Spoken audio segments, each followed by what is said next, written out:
Okay, well, the National Careers Service is a new brand, and it was launched by Minister John Hayes in April. And for the first time, it does what it says on the tin.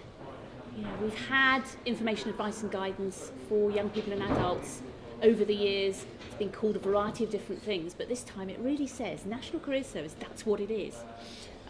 It's available in England. It's available through a number of channels, face-to-face for adults, and then through website and telephone for young people and adults.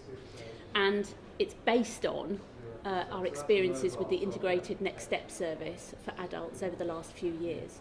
But the aim and the ambition is for this to really deliver professional careers, information, advice and guidance in a modern context. So using much more social media to really get to particularly younger people who now expect to receive information in a variety of different ways, not just in that sort of traditional, over the desk classroom way.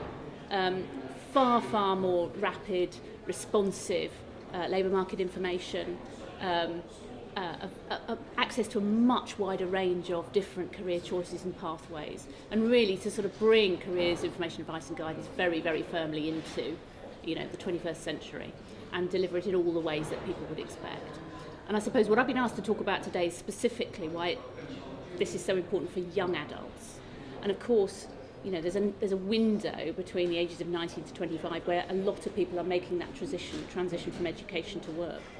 And all the evidence and research and experience shows that people who've had the right kind of guidance intervention, by a variety of different professionals and in a variety of different settings, do better in employment. They make better choices, they access more sustainable employment, and their careers ultimately go further if they've had that right intervention at the right time.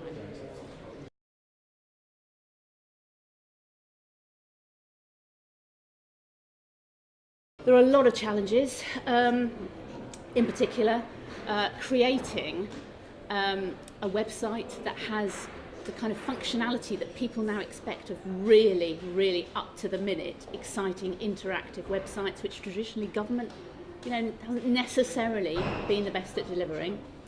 Harnessing the skills and expertise of thousands of qualified professionals all over the country to tailor their information and advice to any particular individual. So in the past, if you sat down in front of somebody, you'd get their information and advice irrespective of what your particular interest was. We think there's a way of harnessing all the skills and expertise of all those people, bringing that to an individual using technology. So that's a real challenge. We are in very challenging economic times, so we have to make sure that people have got the right skills to give advice to people who are unemployed, facing some really difficult circumstances, needing to make the right choice about colleges and providers and courses, which are now a more diverse group of choices than people have ever seen before.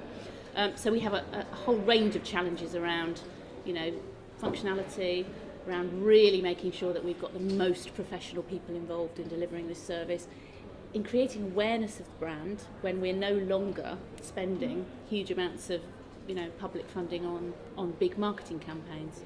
So all those challenges are big ones, but ones that we're taking on board.